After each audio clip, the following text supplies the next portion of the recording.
আজই ডাউনলোড করুন আর এনজয় করুন আপনার পছন্দের শো। আমি টাকার জোগাড় করে ওই গয়নাটা ছাড়িয়ে আনবো। আপাতত এই বিপদটা কাটুক। না, ওই টাকা ফেরত দিয়ে এখনই তুমি গয়না ছাড়িয়ে আনবে। ও মামা তাক না, ওরা ওরা ফিরে আসার পর জানা যাবে টাকার কথা।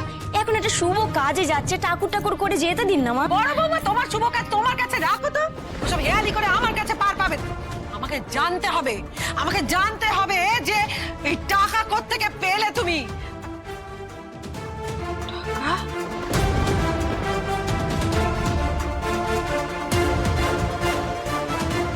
এ মা গো মা, মা কালী, আমি বোধহয় বুঝতে পেরেছি ও টাকা কোথা থেকে এসেছে।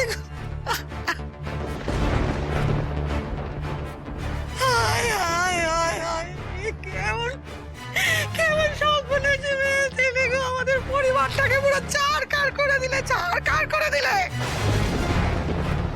ও মা, মাকে এমন করছো কেন বলো তো? আচ্ছা, ছোট বৌদি কোথা থেকে টাকা পেয়েছে বলো, কোথা থেকে পেয়েছে? কোথা থেকে পেয়েছে?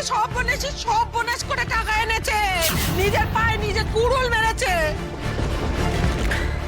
তোমাকে কুটো গয়নাটুকু যে দিলাম, সে গয়না তুমি বেঁচে চলে এলে, তাই তো? আমি ঠিক বলেছি?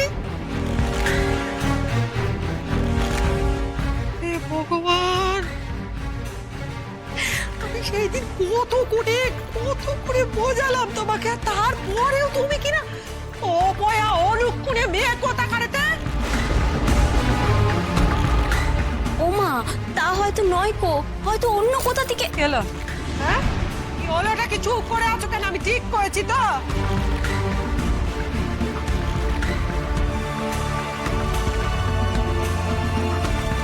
হ্যাঁ, ঠিক বলেছো।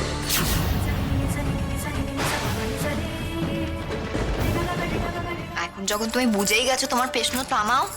ও তুমিই তো বলছিল ওই গয়না আমার। এও তো বলেছিলে বিপদের সময় সেই গয়না আমার উদ্ধার করবে, বলেছিলে না? তাই তো করলো শেষ অব্দি। তবে হ্যাঁ, সেই গয়না আমি বেচে দিনই, বাধা দিয়েছি। সেই বাধা দিয়ে আমার 35,000 টাকা হয়েছে। সেই পুরস্কারের 8,000 টাকা আমার কাছে এখনো আছে। আর ঠাম্মি ও বাড়ি থেকে আসার সময় আমাকে 10,000 টাকা দিয়েছিল। আমি টাকাটা নিতে চাইনি, কিন্তু তাও ঠাম্মি আমাকে জোর করে দিয়েছিল। বলেছিল বিপদে আপদে যেন আমি ওই টাকাটা ব্যবহার করি। ভাগ্যিস দিয়েছিল। 2 টাকা মিলিয়ে আমার কাছে 53,000 টাকা আছে। ওখানে জমা দিয়ে যা থাকবে তাতে হোস্টেল খরচেরও কিছু টাকা চলে আসবে।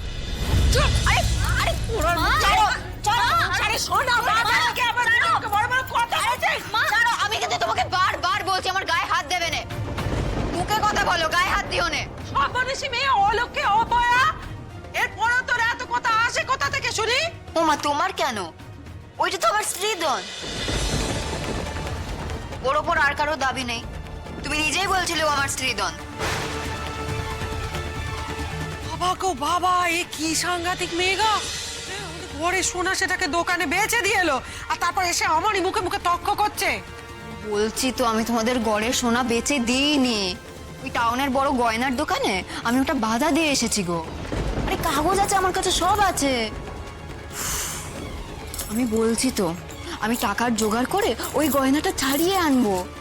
আপাতত এই বিপদটা কাটুক। না, ওই টাকা ফেরত দিয়ে এখনই তুমি গয়না ছাড়িয়ে আনবে। আমি কোনো কথা শুনতে চাই না, নইলে কিন্তু আমি থানা পুলিশ করব। সে তুমি করো না থানা পুলিশ, আমিও বলবো। দেশের আইন বলে স্ত্রীধনের আমার অধিকার আছে। এই, কি বললে তুমি? কি বললে? আমাকে আইন দেখাচ্ছ? এই জন্য আমি ঘরেতে লেখাপড়া জানা বউ আনতে চাইনি। ছেলে আমার মুখ আর এই লেখাপড়া জানা মেয়ে তাকে গোল খাইয়ে একেবারে মা গো মা হবে গো আমাদের? তুমি খামোকা এত হুজ্জতি কেন করছো? আমি বলছি তো তোমাদের টাকা জলে যায়নি।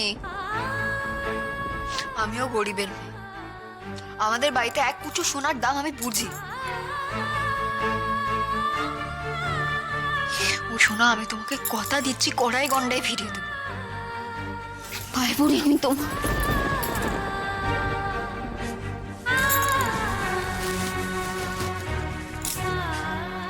ভর্তি আবার রসেরটুকু আমি কোনো রকমের জোগাড় করেছি।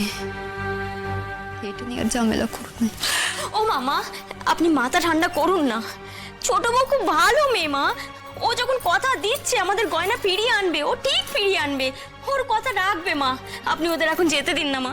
না গো না, বললেই তো হবে না।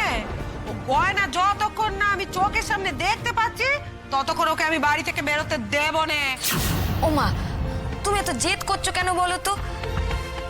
ও মা, মা, মাগো, আমি জানি যে তুমি কত কষ্ট করে এই গয়নাগুলো গড়িয়েছিলে আমার বউয়ের জন্য।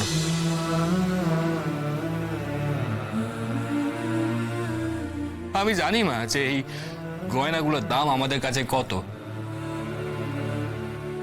কিন্তু লাজু কি করবে বলো? কোথাও তো টাকা জোগাড় হচ্ছিল না। দেখো মা, আমরা তো গরিব, আমাদের পদে পদে বাধা। তাই তোমার কাছে মিনতি করি মা, তুমি আর নতুন করে ওকে বাধা দিও নে মা। ওকে ডাক্তারি পড়তে দাও।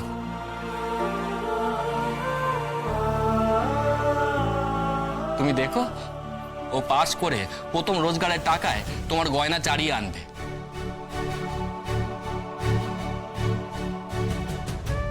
আর যদি তুমি চাও তাহলে সেই গয়না তোমাকে ফেরত দিয়ে দেবে।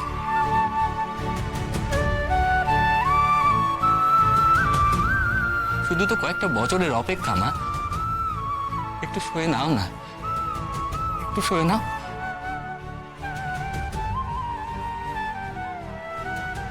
দেখো, এখন আমাদের বেরোতে হবে, নইলে সময় মতো পৌঁছাতে পারবো না। তারপর শেষকালে তাড়াহুড়ো করতে গিয়ে রাস্তায় যদি কিছু একটা বিপদ আপদ হয় তখন?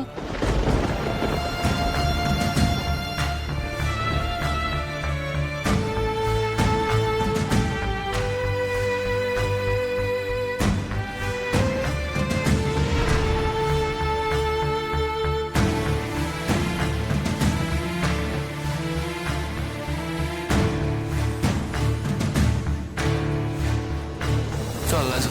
চলো।